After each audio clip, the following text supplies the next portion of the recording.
Pay pay pay বুলিলেইটো নাগাৰা নাম নহয় হয় কোন এই আমাৰ মহান শিল্পী নাগাৰা নামৰ সম্ৰাট ৰামচৰণ ভৰালী ডাঙৰীয়া যোনে কায়িকভাৱে নোহোৱা হৈ গ'ল আমাৰ মাজৰ পৰা 6 নৱেম্বৰ তাৰিখে নাগাৰা নামক এক নতুন সৃষ্টি দিয়া তেওঁৰ 80 বছৰ জীৱনকালৰ 58 বছৰ জীৱন তেওঁ অকল নাগাৰা নামকেই দিছিল সেইজন মহান শিল্পী সেইজন মহান পুৰুষ আজি গুচি গ'ল আমাৰ মাজৰ পৰা নোহোৱা হৈ গ'ল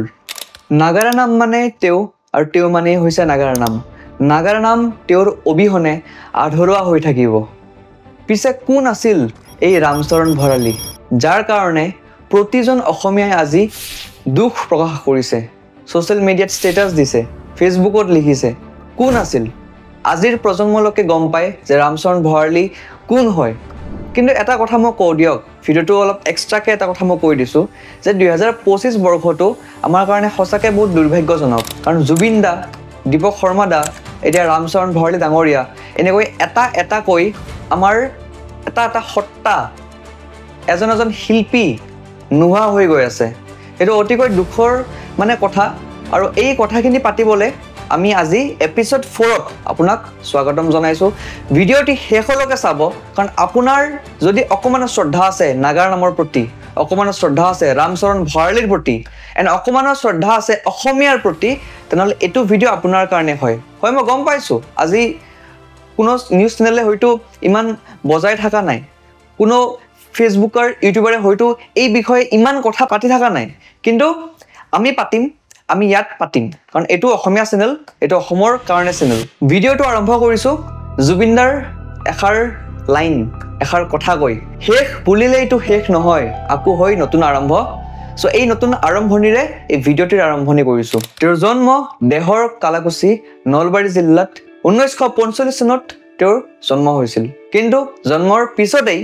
9 বছৰ পিছতেই তেওঁৰ মাকৰ মৃত্যু হয় লক্ষ্মী ভৰালী এণ্ড তেওঁৰ দেউতাক ললিত চন্দ্ৰ ভৰালী তেওঁৰ মৃত্যু হয় যেতিয়া আমাৰ ৰামচৰণ ভৰালী আছিলে 11 বছৰ সো 9 বছৰ বয়স 11 বছৰ বয়সতে তেওঁৰ মাক আৰু দেউতাকৰ মৃত্যু দেখিছিল ভাবকচোন কিমান এটা দুখৰ কথা কিমান কষ্টত ডাঙৰ দীঘল হৈছিল এণ্ড তাতকৈ ইম্পৰ্টেণ্ট কথা তেওঁৰ ঘৰত 6টা সন্তান আছিল এণ্ড 6টা সন্তানৰ তেওঁ সকলোতকৈ ডাঙৰ আছিল মানে গোটেই পৰিয়ালৰ সমস্ত দায়িত্ব তেওঁৰ ওপৰত আছিল এণ্ড এইটো হৈছিল কেতিয়া তেওঁ 11 বছৰ থাকোতে মানে ভাবি চাওক তেওঁৰ এজন শিল্পী হ'ল এজন শিল্পী কিন্তু এনে হৈ যোৱা নাই সেই কষ্টত ডাঙৰ দীঘল হৈ পেলাই তেওঁ এজন শিল্পী হ'ল তেওঁ আজি সকলোৱে স্মৰণ কৰিছে তেওঁ সকলোৱে আজি শ্ৰদ্ধা জনাইছে তাৰ শ্ৰদ্ধাৰ আৰৰ এইটো কাহিনী যে তেওঁ কিমান কষ্টত ডাঙৰ দীঘল হৈছিল এণ্ড কিমান কষ্টত থাকি পেলাই তেওঁ এজন শিল্পী হৈছিল এজন প্ৰতিভাশালী ব্যক্তি হৈছিল অসমক নাগাৰ নামৰ কাৰণে প্ৰস্তুত কৰি তুলিছিল নাগাৰ নামৰ ইতিহাস ৰচিছিল নাগাৰ নামক আগভৰতা আছিল এই সৰু ল'ৰাজন যেতিয়া তেওঁ সৰু আছিল তাৰ পিছতে যেতিয়া লাহে লাহে অকমান ডাঙৰ হ'বলৈ ধৰিলে তো যেতিয়া অকমান জানিব বুজিব ধৰিলে তো তেতিয়াৰ পৰাই নৃত্য কৰিছিল তাণ্ডৱ নৃত্য কৰিছিল তেওঁ গানো গাইছিল তেওঁ থিয়েটাৰত পাৰফৰ্ম কৰিছিল আৰু এইখিনিতে সহায় কৰিছিল তেওঁৰ গুৰু কুশল মালাকৰ যোনে তেওঁক শিক্ষা প্ৰদান কৰিছিল যে কেনেকে আমি নাগাৰ নাম পাৰফৰ্ম কৰিব লাগে নাগাৰ নাম আমি প্ৰস্তুত কৰিব লাগে কেনেকে আমি নৃত্য অংগী ভংগীৰে দেখাব লাগে এণ্ড এইখিনিতে তেওঁ প্ৰগতি যাত্ৰা পাৰ্টিটো যোগদান দিছিল তাত তেওঁ 11 বছৰ থিয়েটাৰত পাৰফৰ্ম কৰে নাট কৰে দেখুৱাই নিজৰ প্ৰতিভা সো তেনেকে এটা সৰুৰ কালৰ পৰা জীৱন তেওঁৰ ষ্টাৰ্ট হৈছিল তেওঁৰ আৰম্ভণি হৈছিল তেওঁ বহুত কষ্ট কৰিছিল এইখিনিতে গম পাই তেওঁৰ কষ্ট কিন্তু এই কষ্টক নেওচিও তেওঁ আল্টিমেটলি আগবাঢ়ি গ'ল আল্টিমেটলি কিবা এটা ভাল কৰিলে পিছে আপোনালোকৰ হয়তো বহুতে গম নাপায় যে নাগাৰা নাম কি হয়তো বহুতে গমো পায় কিন্তু যিসকলে গম নাপায় নাগাৰা নাম কি হয় আপোনালোক কৈ দিওঁ নাগাৰা নাম আমাৰ অসমত প্ৰচলিত খুবেই প্ৰচলিত মাধৱদেৱৰ সময়ৰ পৰা প্ৰচলিত আৰু এতিয়ালৈকে আমাৰ নাগাৰা নাম চলি আছে কিন্তু নাগাৰ নামৰ কোনে গায় এতিয়া পে পে পে বুলিতো নাগাৰ নাম নহয় নাগাৰ নাম কি হয় নাগাৰ নাম যোনে গায় তেওঁক আমি পাঠক বুলি কওঁ এই পাঠক শব্দটোৰ এটা আৰু ধুনীয়া কাহিনী আছে ৰামচৰণ ভৰালী ডাঙৰীয়াই তেওঁ এই পাঠক শব্দটোৰ বিশ্লেষণ কৰি দিছে পা মানে কি পা মানে হ'ল পাঠ মানে যোনে ভালকে পঢ়িব পাৰে যোনে ভালকে পাঠ কৰিব পাৰে তেওঁ কিন্তু নাগাৰ নাম গাব পাৰিব যোনে ভালকে পঢ়িব নোৱাৰে যোনে বস্তুখিনি মনত ৰাখিব নোৱাৰে তেওঁ কিন্তু নোৱাৰিব থ মানে কি তেওঁ কৈছিল থৌগা নলবাৰী ভাষাত থৌগা মানে কি হয় ধুনীয়া মানে ধুনীয়াকে ক'ব জানিব লাগিব প্ৰস্তুত কৰিব জানিব লাগিব তেতিয়াহে মানুহখিনিয়ে চাই ভাল পাব হয়নে সৌগা তো সৌগা হ'ব লাগিব এই বস্তুটো তেওঁ কৈছিল ক মানে কি পা থ ক ক মানে হ'ল কণ্ঠ কণ্ঠ মানে কি আপোনাৰ কণ্ঠ থাকিব লাগিব হয় নাই কাৰণ ইমান ঘণ্টা 3-4 ঘণ্টা একেৰাহে পাৰফৰ্ম কৰাটো একেৰাহে নাগাৰা নাম প্ৰস্তুত কৰাটো সহজ কথা নহয় হয়নে সো এই পাঠকৰ বিশ্লেষণ তেওঁ কিমান ধুনীয়াকৈ দি গৈছিল তো তেওঁৰ এই দৃষ্টিভংগী তেওঁৰ এই কলা কিমান ধুনীয়া আছিল কিমান সুকীয়া আছিল আপোনালোকে ইয়াৰ পৰাই গম পায় যিসকলে হয়তো তেওঁৰ বিষয়ে নাজানে যাওক আজি পঢ়ক মোৰ ভিডিঅ'টো চাই আছে এতিয়ালৈকে মই গম পাইছোঁ আপোনাৰ ইণ্টাৰেষ্ট আছে কিন্তু তথাপিতো আপুনি আৰু এক্সট্ৰাকৈ পঢ়ক তেওঁৰ বিষয়ে আপোনাৰ খুব ভাল লাগিব এতিয়া হয়তো বহুতে ভাবিছে যে নাগাৰা নামৰ সৃষ্টি কেনেকৈ হ'ল এই নাগাৰা নামৰ সৃষ্টিটো আমাৰ অসমৰ সৃষ্টিৰ নিচিনাই কেনেকুৱা গম নাপাওঁ কেতিয়া হৈছিল কি হৈছিল কোনে দিছিল গম নাপাওঁ যেনেকৈ আমি অসম নামটো গম নাপাওঁ অসম নামৰ উৎপত্তি কেনেকৈ হ'ল বহুতে বহুত বিশ্লেষণ দি গৈছে যে অসম নামটো আৰম্ভ হ'ল যেতিয়া আহোম আহিলে বা কোনোবাই কয় যে অসম মানে অসমান আছিলে হয়নে বা বড়োসকলে বেলেগকৈ কয় চ' যেনেকৈ অসম নামৰ সৃষ্টিটো আমি গম নাপাওঁ তেনেকৈ আমি নাগাৰা নামৰ সৃষ্টিও কিন্তু কোনে সঠিক সময়ত কৰিছে বা কোনে কৰিছিলে আমি সেইটো ভালকৈ গম নাপাওঁ তথাপিতো বহুতে কৈ গৈছে কি কৈ গৈছে যে মাধৱদেৱৰ সময়ত নাগাৰা নামৰ সৃষ্টি হোৱা আৰু বহুতে এইটোও কৈ গৈছে যে এইটো এটা দৈব্য বাদ্য আছিল দৈব্য বাদ্য মানে কি হয় মানে যেতিয়া ভগৱানে বজায় এই ভগৱানে বজোৱা এটা বাদ্য আছিল আমাৰ নাগাৰা হয়নে এই বস্তুটো এটা বিশ্লেষণ বহুতে দি গৈছে বা বহুতে এনেকৈও কৈছে যে এইটো এটা ৰণবাদ্য হয় ৰণ মানে হ'ল যুদ্ধ ৰণ মানে হ'ল ফাইট যেতিয়া ক'ব গ'লে যুদ্ধ আৰম্ভ হ'ব তেতিয়া আমি নাগাৰা বজাম চ' এনেকৈ বহুতে বিশ্লেষণ দি গৈছে বহুতে এনেকুৱাকৈ কৈ থৈ গৈছে কিন্তু এক্সেক্টলি আমি ক'ব নোৱাৰোঁ আমি ধৰিব নোৱাৰোঁ যে এইটো হয় কি ঠিক আছে তথাপি যদি আমি ক'ব যাওঁ ইয়াৰ জনক বুলি আমি ক'ম মথুৰা দাস বুঢ়াহাটক তেওঁ মাধৱদেৱৰ সময়তে আছিলে কিন্তু অসমত আগবঢ়াই লৈ গৈছে এতিয়াও প্ৰচলিত কৰি ৰাখিছে আমাৰ নাগাৰা নাম সম্ৰাট ৰামচৰণ ভঁৰালী ডাঙৰীয়া নাগাৰা নামত ভাগৱত পুৰাণ মহাভাৰত এনেকুৱা ধৰণৰ আখ্যানমূলক কাহিনী যিবোৰ কাহিনী আছে আমাৰ সমাজক প্ৰয়োজন হয় সেইসমূহ কাহিনী তেওঁলোকে প্ৰদৰ্শন কৰিছিল আজি আমাৰ যিমানখিনি নাগাৰাম পাঠক আছে পাঠিকা আছে তেওঁলোকে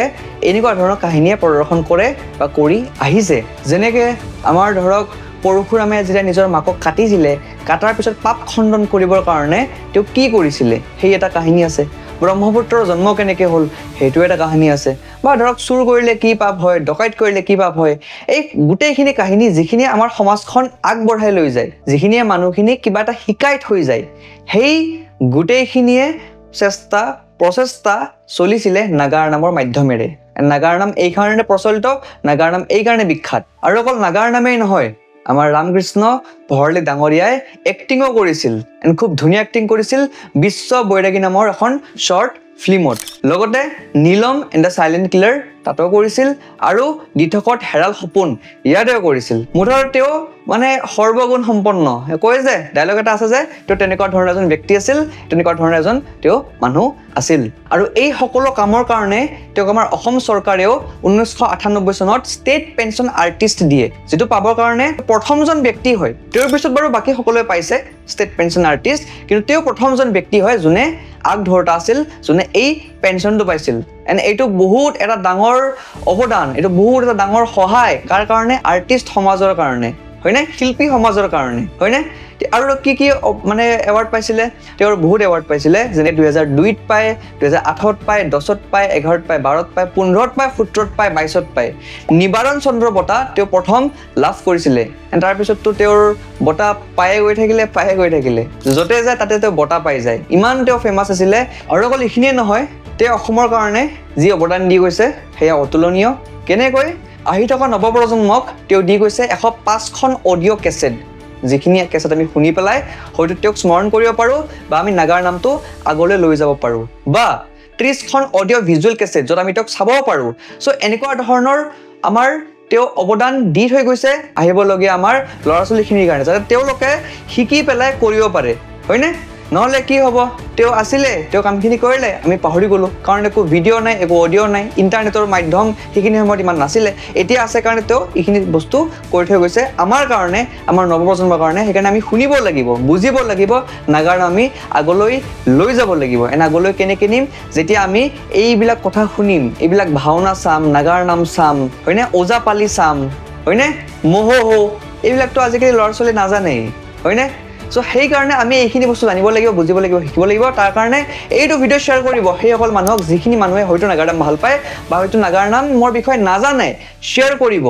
শেষত এটা কথা কৈ মই শেষ কৰিম এই ভিডিঅ'টো। এনেকুৱা এজন সত্তা, এনেকুৱা এজন মহান শিল্পী আমাৰ মাজৰ পৰা নোহোৱা হৈ গ'ল, কিন্তু জুবিন দাৰ কথাৰে ভিডিঅ'টো শেষ কৰিছিলোঁ। ষ্টাৰ্টো কৰিছিলোঁ জুবিন দাৰ কথাৰে, শেষো কৰিম জুবিন দাৰ কথাৰে। শেষ বুলিলে এইটো শেষ নহয়, আকৌ হয় নতুন আৰম্ভ। ধন্যবাদ।